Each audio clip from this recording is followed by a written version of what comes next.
She was tied to a fence post until the quietest man in town took a stand. The night had fallen over the small town, spreading its quiet shadows over the dusty roads and wooden houses. The air was cool, carrying the faint scent of hay from the nearby barns, and the sound of crickets filled the fields. For most of the town, this was a time of rest. Windows were closed, fireplaces glowed softly, and the streets were empty.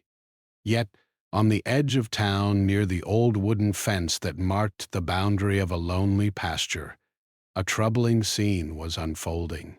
A young woman named Clara was tied to a fence post. Her wrists were bound with rough rope, and her body ached from the pressure of the knots. Hence, her hair had become tangled, and the cold wind made her shiver. Clara had always been brave, known in town for helping neighbors, tending to the animals, and being friendly to everyone she met. But tonight, she felt a fear unlike anything she had experienced. The quiet night had turned into a threatening silence, and every rustle in the grass made her heart leap. She had no idea why someone had done this. Earlier that evening, she had been walking home from helping her elderly neighbor gather firewood.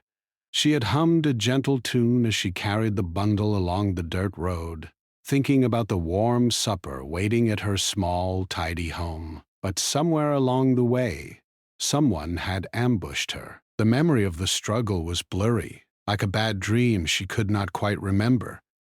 But she felt the sting of it all over her body, and now she sat tied to the fence, alone in the darkness, wondering if anyone would come. Clara called out softly at first, hoping someone might hear her without attracting the attention of her captor.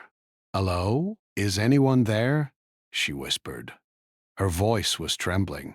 She did not want to panic, but the fear in her chest was growing. A dog barked in the distance, a sound that made her jump, and she realized how isolated she truly was. The town seemed so close, yet it felt miles away from her at that moment. The news of her predicament had not reached the town yet. Most people were unaware of what had happened. Those who might have known were too frightened to get involved. In the small town, it was common to keep to oneself. People watched their own lives carefully and avoided trouble wherever possible. But that night, the boundaries of fear were about to be tested. Among the town's residents was a man named Eli. Eli was quiet, almost invisible in the everyday bustle of life. People knew him, of course. They had to. He ran a small repair shop near the main street, fixed tools and furniture, and occasionally helped with the odd chore around the town. But Eli spoke very little. His words were measured, gentle, and often shared only when necessary. Some townsfolk thought he was shy. Others said he was wise. Most of them simply left him alone. Eli preferred it that way. He enjoyed his simple routines, his small house by the edge of town, and the peaceful rhythm of a life undisturbed. But something about the night felt different. Something in the air made him uneasy as he walked home along the dimly lit roads. It was the faint sound of someone calling, a voice carried by the wind that made him pause. "Hello? Is anyone there?" The voice was soft, almost lost in the whisper of the trees. Eli's sharp eyes scanned the horizon. At first, he thought it might be the wind or an animal, but then he noticed a figure near the fence. A young woman was sitting, tied, her head hanging low, trembling from the cold and fear. Without thinking, Eli ran toward her, his long strides crossing the field quickly yet silently. Clara's eyes widened as she saw him approaching. Relief mingled with disbelief. She had expected no one. She thought she would have to endure the long, terrifying hours alone. "Please," she said, her voice hoarse. "Please, help me." Eli did not answer immediately. Instead, he studied the scene carefully. His mind worked quickly, scanning the surroundings. There were footprints in the soft earth, leading from the road to the fence. The knots on her wrists were tight, but he could undo them. He also noticed signs of struggle, a torn piece of cloth, scuffed grass, and broken branches.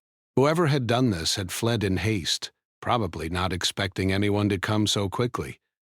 Eli's heart beat faster, but his face remained calm. He had seen trouble before in small ways, and he knew that fear could make people act rashly. He needed to act smartly, not just quickly. Gently, he knelt beside Clara. "It's okay," he said in his soft, low voice. "You're safe now. I'm here." She looked at him, eyes filled with tears, trying to believe that these words could be true. His calmness had a strange effect on her. Despite the cold and pain, she felt a flicker of hope. Eli worked carefully to loosen the ropes. He checked her wrists first, running his fingers over the knots, finding the places where he could untie them without causing more pain. Clara tried to move her hands, and Eli encouraged her softly, guiding her through small movements. Once the ropes were removed, Clara rubbed her wrists, trying to restore feeling. The rope had left red marks and bruises, but at least she was free. She shivered and wrapped her arms around herself, feeling exposed in the open field. Eli looked around again, alert for any sign of danger. The night was silent again, but now it felt different, less threatening, perhaps because someone was finally there to protect her. "I don't understand why this happened," Clara whispered, her voice breaking. She felt embarrassed, scared, and angry, all at once. Who would do such a thing? Eli did not answer immediately. He was thinking about the larger picture. In a small town like theirs, this could not go unnoticed for long. People might talk, rumors could spread, and fear could grow. But he also knew that panic would not help.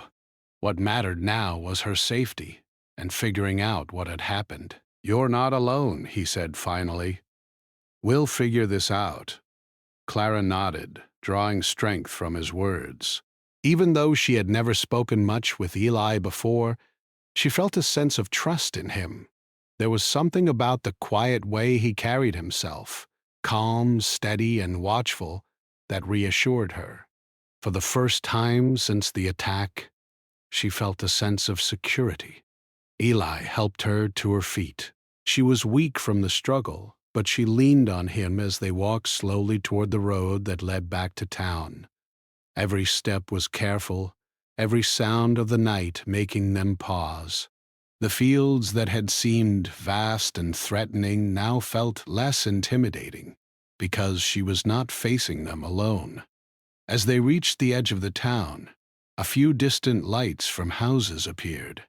The sound of a dog barking in the distance and the faint murmur of people talking reminded them that the town was still alive, still moving, still a place where help could be found. Yet both of them knew that the night's events would leave a mark, not just on Clara, but on the town as well. People would talk, people would fear, and someone would need to stand up to ensure such an event did not happen again. For now, though, Clara was safe. She sat on the steps of her small house, shivering and exhausted, while Eli waited silently nearby. The night was still dark, and the wind rustled the trees gently. There were questions without answers, fears without resolution, but one truth had become clear. Even in a town where most people kept to themselves, courage and kindness could still appear in the quietest places. And sometimes, the quietest person was the one who could make the biggest difference. Clara finally looked at Eli, gratitude shining in her eyes. "Thank you," she whispered. "I don't know what I would have done without you." Eli simply nodded, his expression calm. "You're safe," he said again. "That's what matters." And with that, he turned, walking back toward the shadows where the fields met the forest, disappearing almost as quietly as he had arrived.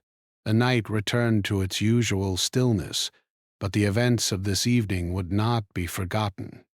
A young woman had faced fear, and a quiet man had stepped forward when no one else would. In that moment, the town learned something about bravery, about watching over one another, and about the power of quiet courage. And though it was only the beginning of a story far larger than one night, the first steps toward justice and healing had already been taken. The morning after the frightening night, the town slowly woke to the soft light of dawn. The streets were quiet, and a thin mist hovered over the fields, giving the town a peaceful, almost gentle appearance. But beneath the calm, there was a tension that no one could ignore. News of what had happened to Clara had begun to spread. Whispers traveled from house to house, and although most people kept their distance, their eyes told the story. Fear and concern mixed together, and no one knew exactly how to respond. Eli, the quiet man who had rescued Clara, walked along the main street as he always did, his hands tucked into his coat pockets. He moved slowly, thoughtfully, avoiding eye contact with most people. They nodded or mumbled greetings, unsure whether to ask him about the night's events. Eli, however, was not concerned with gossip or small talk. His mind was focused on a deeper concern: the safety of the town, the safety of Clara, and the need to prevent such an event from happening again. Eli had always been a careful observer. People often underestimated him because of his quiet nature. They thought that someone who spoke so little and kept to himself could not understand the complexities of life in the town. But they were wrong. Eli noticed small details that others missed: the way the wind bent the trees, the footprints in the mud, the subtle tension in people's expressions. Last night had awakened something in him. He realized that while most townsfolk would avoid trouble, someone had to take a stand, no matter how uncomfortable it might be. He arrived at his small repair shop, a modest building with a few tools neatly arranged in the windows. He did not open it immediately. Instead, he stood outside, hands resting on the wooden railing, thinking. He replayed the night in his mind. Clara tied to the fence, her fear, the way she had looked at him with desperation and trust. He had felt something shift inside him then, a sense of responsibility that he could not ignore. Eli knew that helping her had been just the beginning. Meanwhile, Clara was at home, wrapped in a thick blanket and sipping warm tea. She was still trembling slightly, not just from the cold, but from the memory of what had happened. Her family and neighbors had come to check on her, bringing kind words, small gifts, and gentle smiles. They expressed concern, but there was an unspoken fear among them. Who could do such a thing? And more importantly, who would be brave enough to confront it? Clara appreciated their support, but she also felt a new sense of determination. She had been helpless before, but now she wanted to see justice done. She wanted the town to be safe again. Eli left his shop and walked toward Taria's house. He did not knock at first. He simply waited, standing quietly near the gate. When Clara saw him, she gave a small nod. "I didn't expect to see you again so soon," she said softly. "I needed to check on you," Eli replied, his calm voice steady. "And I need to think about what comes next. We can't let this go unnoticed." Clara nodded, understanding immediately. They both knew that last night had been dangerous, and that the person who had attacked her might not be finished. Eli's mind raced with possibilities. He thought about who in the town might be capable of such cruelty, and he considered every clue he had noticed while rescuing her: the direction of the footprints, the broken branches, the hurried escape. It was a puzzle, and Eli was determined to solve it. He suggested they make a careful plan. Clara agreed, trusting his judgment. Eli wanted to ensure that she was safe, but he also knew that the town needed to confront the reality of what had happened. They could not rely on fear alone. Someone had to take responsibility. Someone had to stand up. And that someone would be Eli, even if the town had never recognized his courage before. Over the next few days, Eli quietly observed the town. He noticed the subtle ways people reacted when they learned of Clara's attack. Some avoided the topic, pretending nothing had happened. Others whispered behind closed doors, speculating wildly. A few of the braver townsfolk offered help, but they seemed unsure how to proceed. Eli realized that most of them were paralyzed by fear. The town had always been peaceful, yes, but it had also been complacent. People stayed in their own lives, thinking that problems were someone else's responsibility. That mindset, Eli knew, could no longer be allowed to continue. He began by speaking to a few people he trusted, quietly and carefully. First was his old friend, Thomas, who ran the bakery. Thomas was kind and reliable, a man who valued honesty above all. Eli explained the situation, describing what had happened to Clara and emphasizing the importance of action. Thomas nodded, though his face showed worry. "It's dangerous," he said.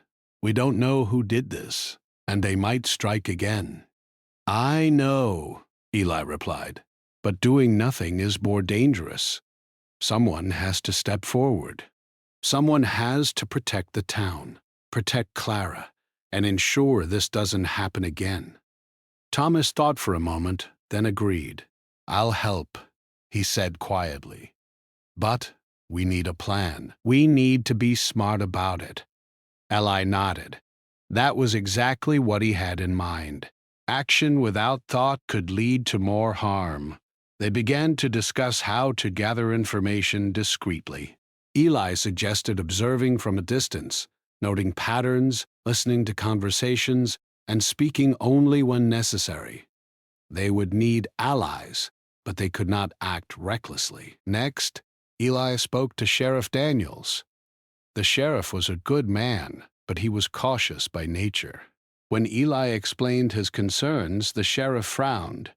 "If we act, we risk stirring trouble," he said.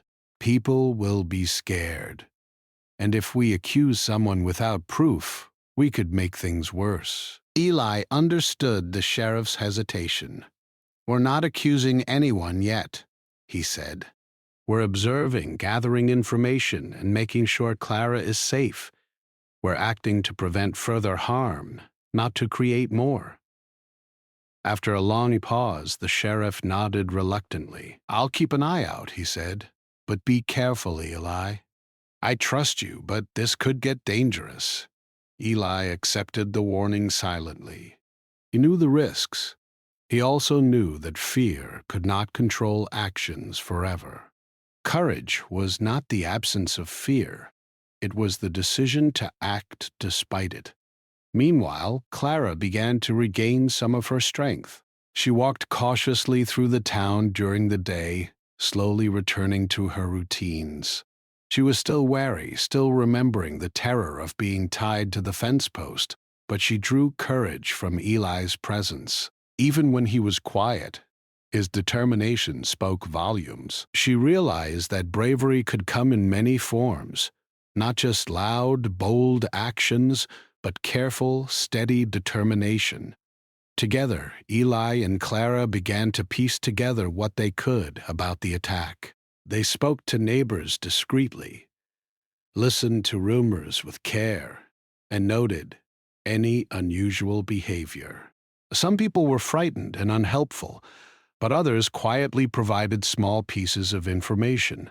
A strange vehicle seen near the fields, odd noises at night, or unfamiliar faces passing through town. Each detail was small, but together they began to form a picture. Eli encouraged Clara to stay involved, not just for her safety, but for her own strength. "You've been through something terrible," he told her gently, "but you can help make sure it never happens again. You can be part of the solution, not just a victim." Clara listened, understanding the truth in his words. She realized that by remaining silent or hiding in fear, she would be giving power to whoever had attacked her. But by working with Eli, by taking careful, measured action, she could reclaim control. She could help bring justice and perhaps restore a sense of safety to the town. The quiet man in town, the one everyone thought of as shy and unremarkable, was no longer invisible. Eli's resolve was beginning to inspire others, even if they did not yet realize it. His actions were slow and deliberate, but they carried a message. Courage could be quiet, and strength could be calm. The town would soon learn that those who spoke softly and watched carefully could also be the ones who made the greatest difference.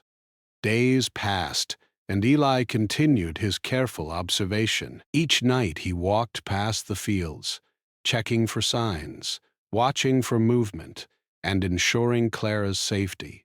Each day he spoke to a few trusted townsfolk, building a quiet network of support. And each time he returned home, he reflected on the choices that lay ahead. He knew that confronting the culprit would not be easy.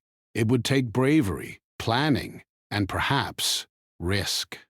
But he also knew that waiting and hoping someone else would act was no longer an option. By the end of the week, Eli felt a shift within himself. The fear he had once felt for the unknown had transformed into purpose. He had a plan forming, allies willing to help, and a resolve that would not be shaken. Clara, too, was gaining courage. She no longer trembled at every shadow, but walked with a steady determination, her eyes reflecting the same resolve she saw in Eli. The quiet man and the young woman had faced fear together, and in doing so, they were preparing for something far greater than either had imagined. The town, still unaware of the full story, was about to witness a courage it had never expected, from a man who spoke little but thought deeply, and from a woman who had survived the darkest of nights and refused to remain powerless. And in the quiet of the town, as the sun rose higher in the sky and the mist lifted from the fields, a promise was made, not in words, but in determination. Justice would be sought, safety would be restored, and courage, even the quietest kind, would have its moment to shine. The days following the attack were tense for Clara and the town. The incident had shaken everyone, even those who tried to hide their fear. The quiet streets now carried an unspoken tension, and whispers followed the townsfolk wherever they went. People glanced at one another, wondering who could have been responsible, but no one dared ask too loudly. There was a sense that something had changed in the town, a feeling that danger had brushed so close that it could happen to anyone. Eli, however, moved with a quiet determination that contrasted sharply with the fear around him. He was methodical and observant, careful not to draw attention to himself. His first priority was Clara's safety, but he knew that protecting her was only part of the solution. The bigger issue was the person who had caused harm, the unknown threat lurking nearby. The town had allowed fear to settle in, but Eli refused to let fear control him. Clara had begun to regain some of her strength. She stayed indoors more often, helping her mother with household chores and checking on neighbors when needed. Her friends visited, bringing food and kind words, but she still felt the lingering weight of fear from that night. Every sound, every shadow reminded her of how helpless she had felt.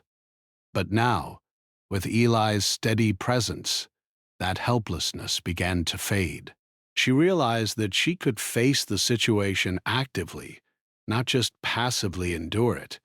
Eli's plan was slow and careful. He began by observing the town and its surroundings, watching for anything unusual. He walked the empty streets at night, noting footsteps in the dirt, listening to noises that others might dismiss, and keeping an eye on strangers. He took mental notes of the town's patterns, when people went to work, when shops closed, when the streets emptied. These details were small but crucial. They allowed him to anticipate movement and notice anything out of the ordinary. One evening, Eli invited Thomas, the baker, to join him in a discreet walk through the fields and nearby woods. Thomas was nervous but trusted Eli's judgment. "You really think someone might come back?" Thomas asked, his voice low and cautious. Eli nodded, his face calm. "It's possible. We can't ignore the risk, but we also need to be smart. Observation first, action later. We must gather facts, not guesses." Together they moved quietly, blending with the shadows, stopping frequently to listen. The moonlight reflected on the dewy grass, and the occasional rustle of leaves kept them alert. As they walked, Eli pointed out details that Thomas might have overlooked: the broken branches, faint footprints, and the way the wind carried sounds from far away. Every detail mattered, and Eli made sure Thomas understood how to observe carefully. Over the next few days, Eli quietly reached out to a few more people he trusted. Among them was a young neighbor named Sarah, a bright and courageous girl who often helped her parents with their small farm. Sarah had a sharp eye and an honest heart, qualities Eli knew would be valuable. She had witnessed odd behavior near the edge of town in the past, though she had not realized its significance. Now, under Eli's guidance, she began to notice patterns that might lead them to the culprit. The network was small but growing. Eli emphasized discretion, careful planning, and patience. "We cannot rush," he told them. "We act with purpose. Every observation, every note, every detail counts. If we make mistakes, we risk harm. But if we are careful, we can protect Clara, protect the town, and find the person responsible." Clara, meanwhile, began to take small steps toward involvement. At first, it was only listening to Eli's observations and advice, but gradually she contributed her own thoughts. She remembered small details from the night of the attack: shapes moving in the dark, strange sounds, and the way the ropes felt. These memories were painful, but she offered them willingly, knowing that they could help. Eli encouraged her, praising her courage and reminding her that even small contributions mattered. As they worked together, the quiet man's presence began to inspire subtle change in the town. People started to notice that action could be taken, that fear did not have to dictate life. They observed Eli's determination, the careful way he moved, the attention he paid to details, and realized that courage did not always need to be loud or bold. It could be quiet, patient, and deliberate, and just as effective. One evening, Eli and his small group decided to review the information they had gathered so far. They met in the back of Eli's repair shop, the only place where they could speak without being overheard. On a small wooden table lay sketches of the fields, notes about unusual sounds, and descriptions of people seen near the outskirts. Each person spoke cautiously, sharing what they had observed, comparing notes, and piecing together a larger picture. "It's not just about last night," Eli said. "We need to see the patterns. When did things happen? What is unusual? Who doesn't belong here?" Sarah pointed to a series of footprints she had noticed near the edge of the town. "These don't look like the usual paths," she said. "They come from the road and lead to the old barn. Someone has been moving quietly at night." Thomas nodded. "I've seen strange lights near the same place a few times when delivering bread. I thought it was just someone passing, but now it seems connected." L.A. listened carefully, then added his own observations. "The attack on Clara may not have been random. Whoever did this knows the area. They are careful, but not perfect. Every mistake they make gives us clues." Clara felt a mix of fear and determination. She had been a victim, but now she was part of a small group working toward justice. She realized that she could transform her fear into courage, her helplessness into action. With Eli's guidance, she felt stronger than she had in days. The quiet man continued to teach them how to observe without being seen, how to take notes discreetly, and how to anticipate danger. He emphasized calm thinking, patience, and intelligence over aggression. Courage is not about rushing into danger, he explained. It is about understanding it, preparing for it, and facing it with a clear mind. That is how we protect ourselves and others. As the days turned into weeks, the group grew more confident. They noticed more details, such as a person lingering near the edge of the town at night, odd shadows moving in the fields, and signs of someone watching from a distance. Each small clue built a clearer picture of the threat they faced, and though they did not yet know exactly who was responsible, they were prepared to act when the time came. Through it all, Eli remained calm and steady, the quiet center of the group. His presence reassured Clara, inspired Thomas, and guided Sarah. He never sought attention or praise, but his actions spoke louder than words. He showed them that bravery did not need to be loud or flashy. It could be quiet, patient, and thoughtful. Clara, too, found her own courage growing. She began to walk more confidently during the day, checking on neighbors and sharing small observations with Eli.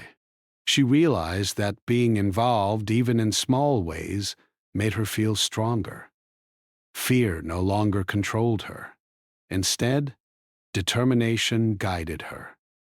One night, as a group observed the fields from a safe distance, they noticed movement near the old barn. A shadow slipped through the trees, moving carefully, as if watching the town. Eli signaled for the group to stay quiet and hidden. They watched the figure for several minutes, taking mental notes and observing patterns. Every detail mattered. The way the person moved, how they avoided open spaces, and the direction they took afterward. "This is what we've been waiting for," Eli whispered. "We have the first solid clue. Watch carefully, remember everything, and stay safe. We are not rushing in yet." The group nodded, their eyes wide with focus. They were learning patience, observation, and careful planning. They understood that acting without knowledge could be dangerous, but acting with knowledge could protect Clara, protect the town, and bring justice. By the end of the night, the group returned to Eli's shop, filled with a sense of purpose. They had seen movement, collected information, and strengthened their understanding of the threat. They were no longer passive observers. They were prepared to act, guided by careful planning, courage, and the quiet leadership of a man who had once seemed invisible. The town remained unaware of the preparations unfolding in its quiet corners. People continued with their daily routines, unaware that courage and determination were quietly building behind closed doors. But the quiet man, the young woman, and their allies knew that the time was coming when action would be necessary. And when that time arrived, they would be ready. Through patient observation, careful planning, and growing courage, Eli and his small group had transformed fear into purpose. Clara was no longer just a victim. She was part of a team prepared to face danger. The quiet man, once overlooked, had become a leader not through words, but through steady action, careful thought, and unwavering resolve. And as they continued to watch, learn, and prepare, a sense of hope grew, a hope that justice could be achieved, and that the town could once again be safe. The night had fallen once again over the small town, bringing with it the cool hush of darkness. The streets were empty, and only the soft hum of crickets and the occasional bark of a dog disturbed the silence. For most people, it was a peaceful night. For Eli, Clara, and their small group of allies, it was a night of tension, focus, and preparation. They had been watching, learning, and planning for weeks, and now the moment had come when careful observation would turn into action.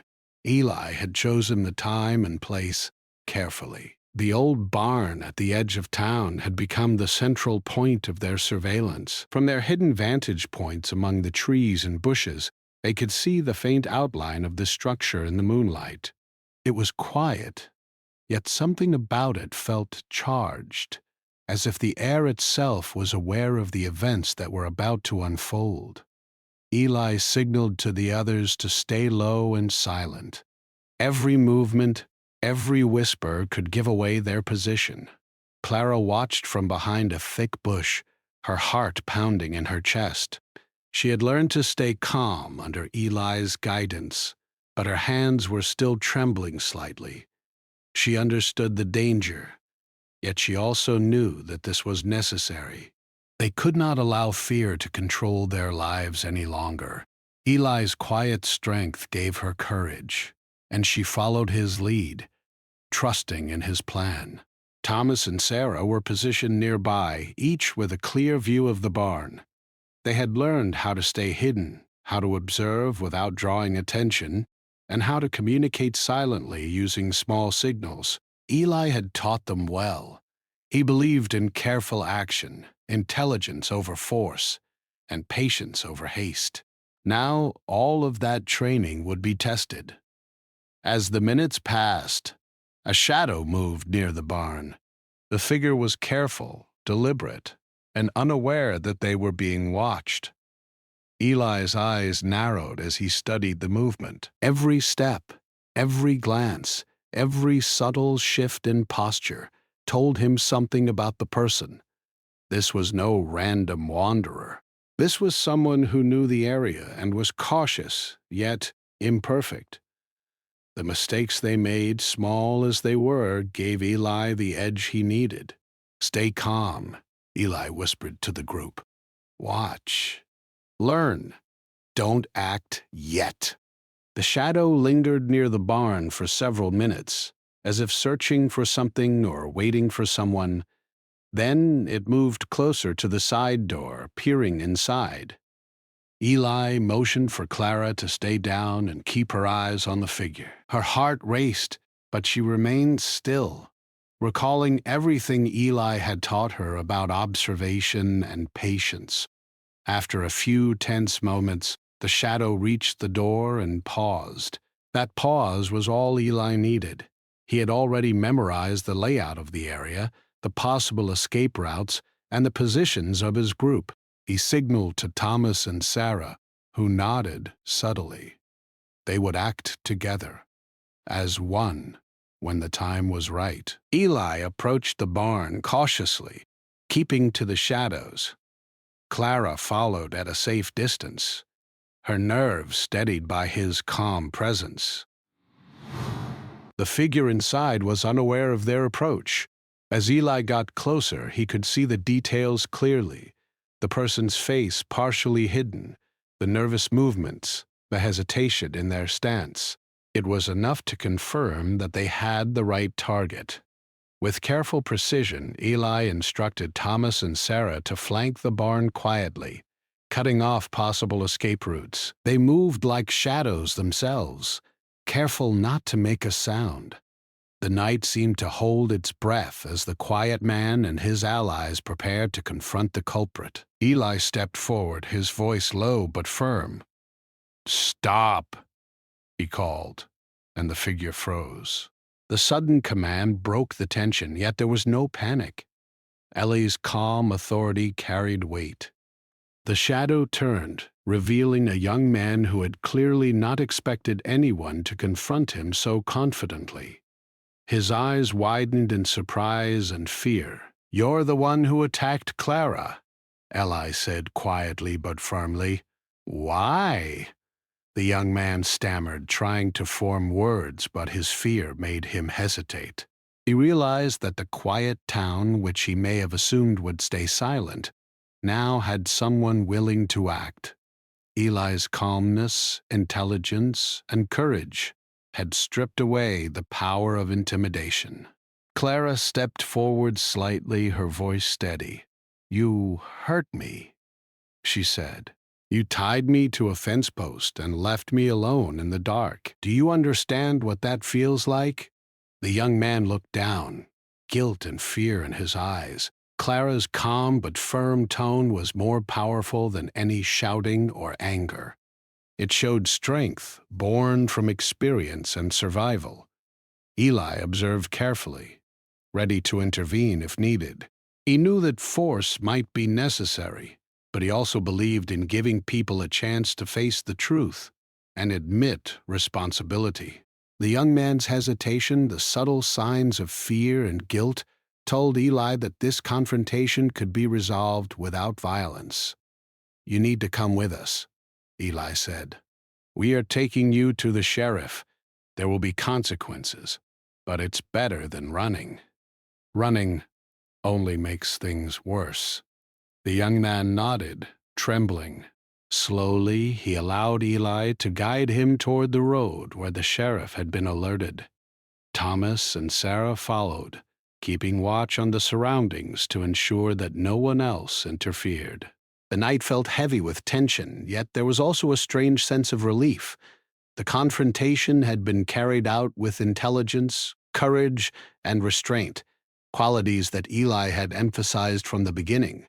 When they reached the sheriff, the young man was handed over without resistance. The sheriff looked at Eli, impressed by the calm and careful way he had handled the situation. "I didn't think anyone in this town had the courage to act like that," the sheriff said quietly.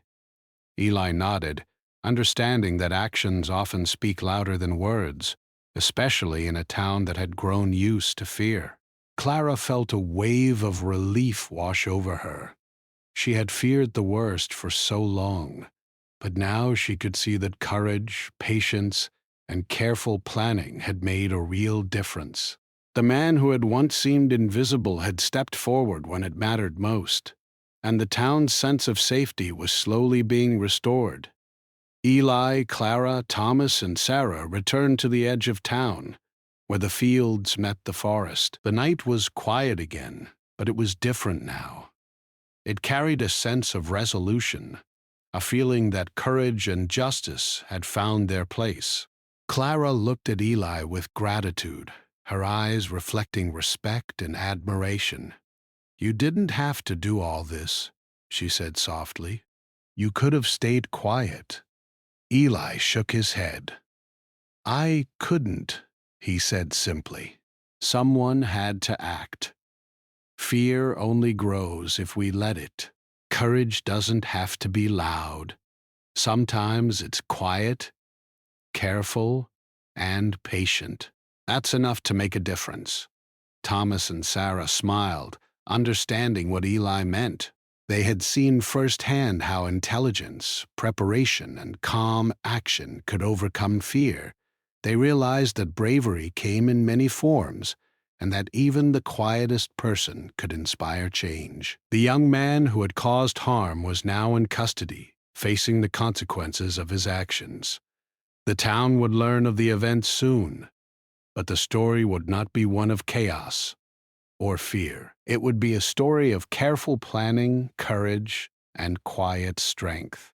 The night had been tense and dangerous, but it had also revealed the power of determination, the value of observation, and the importance of standing up when it mattered most. Clara felt stronger now. She had survived fear and danger, but she had also witnessed courage in its quietest form.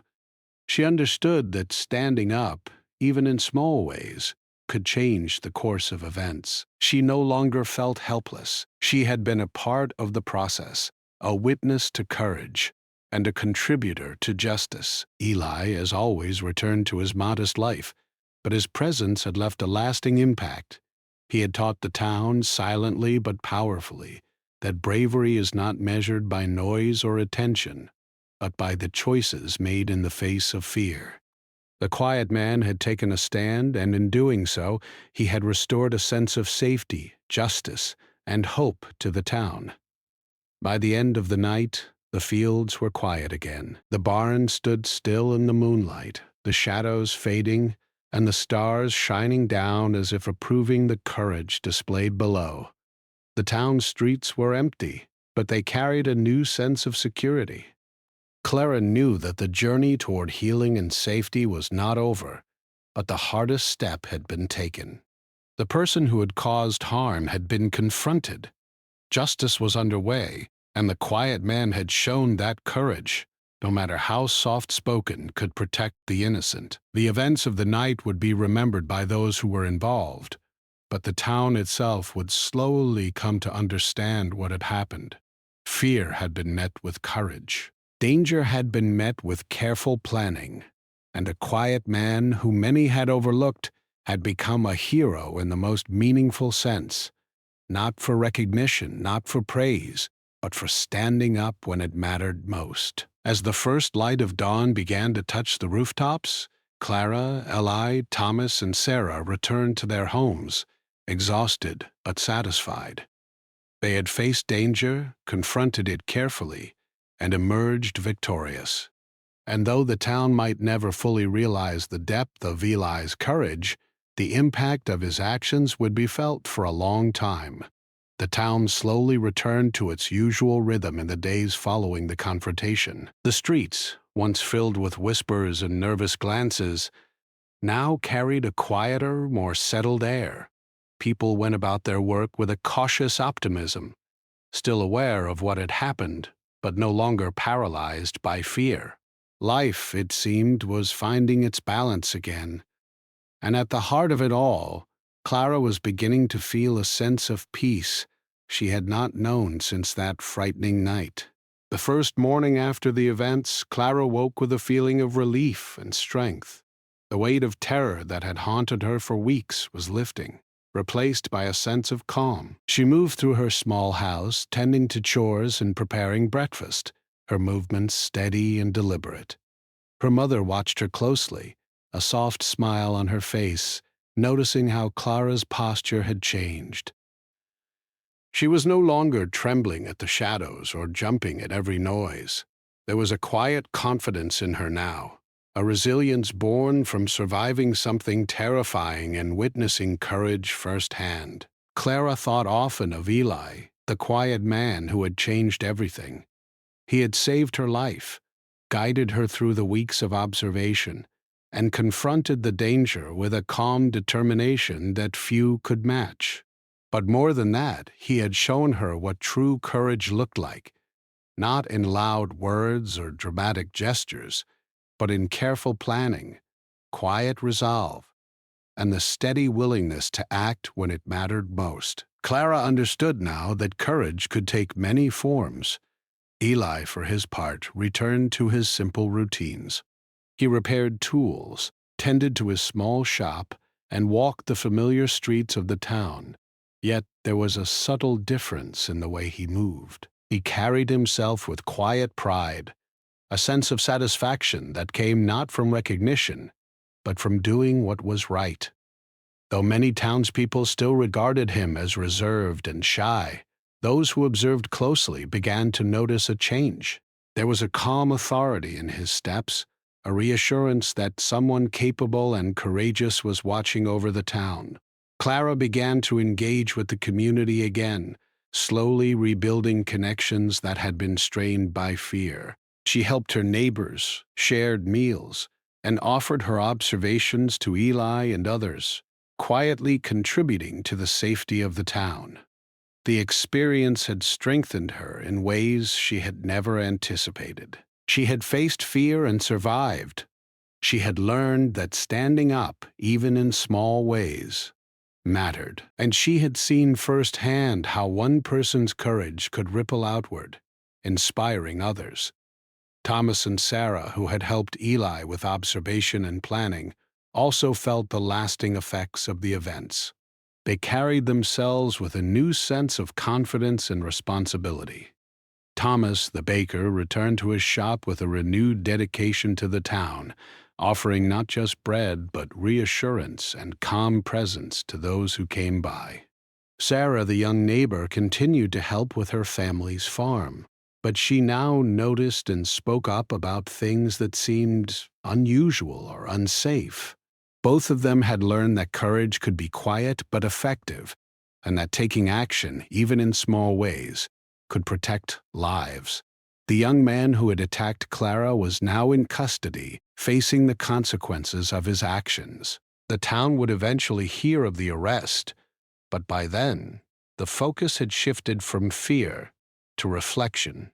People began to understand the importance of community, the need to look out for one another, and the power of acting with courage when others might stay silent.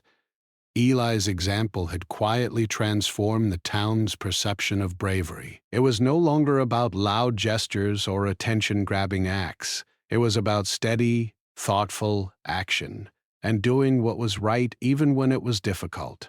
Clara often thought back to the night she had been tied to the fence post. She remembered the fear, the cold, and the helplessness, but she also remembered Eli's calm voice, his careful movements, and the sense of safety he brought, even in the darkest moments. That memory, once filled only with terror, now held a new meaning.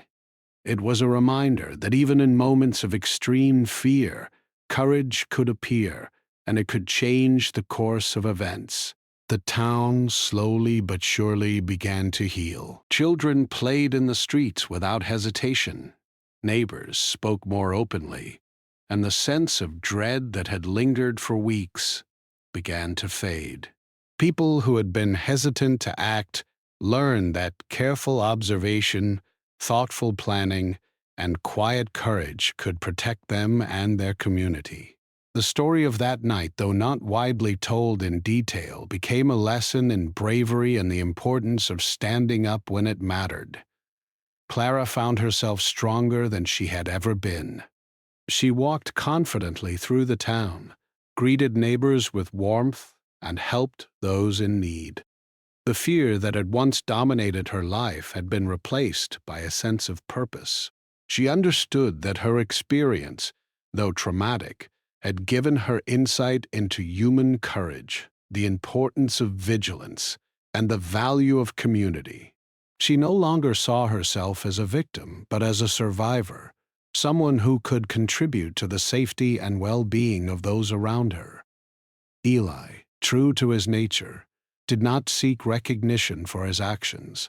He continued his simple routines, helping neighbors with repairs, keeping his shop tidy, and walking the streets with the same quiet presence. But his actions had left an indelible mark. The people who had witnessed or benefited from his courage carried the memory of it forward. They spoke of him with quiet respect, understanding that heroism did not always need applause or attention. It could be found in steadfast determination and thoughtful action. The town slowly returned to normal, but with a new awareness. People became more attentive, more willing to help, and more willing to act when needed. They learned that danger could be confronted successfully when approached with patience, careful observation, and courage. Eli's quiet leadership had demonstrated that one person, even someone who blends into the background, could make a profound difference. Clara, reflecting on everything that had happened, felt a deep sense of gratitude. She had survived a terrifying ordeal, but she had also gained insight, courage, and confidence. She knew that she would carry these lessons with her for the rest of her life. She had seen that bravery came in many forms, and that even quiet, patient actions could protect lives and restore justice. As weeks turned into months, life in the town continued. The barn at the edge of town remained empty, a silent reminder of what had happened. The fields were still and the streets were calm, but the memory of courage lingered. Clara, Eli, Thomas, and Sarah continued their lives, changed but resilient. They had faced fear, confronted it, and emerged stronger. And the town, once paralyzed by whispers and hesitation, had learned the value of careful action, quiet courage, and standing up for what was right. In time, the story of that night became a lesson shared quietly among the townspeople. It was not told for drama or excitement, but as a reminder that bravery could take many forms.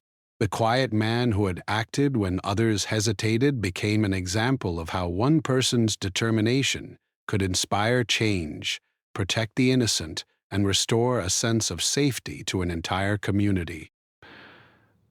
Clara, often walking past the fields and the old fence, reflected on how far she had come. Fear had once dominated her life, but now she walked with confidence, knowing that courage, planning, and careful action could overcome even the darkest moments. She thought of Eli, the quiet man who had taken a stand, and felt gratitude that went beyond words. He had shown her that heroism could be simple, steady, and silent, and that such heroism could leave a lasting impact. Eli, in his modest way, continued to watch over the town, not as a guard or a policeman, but as a person who understood the value of quiet vigilance.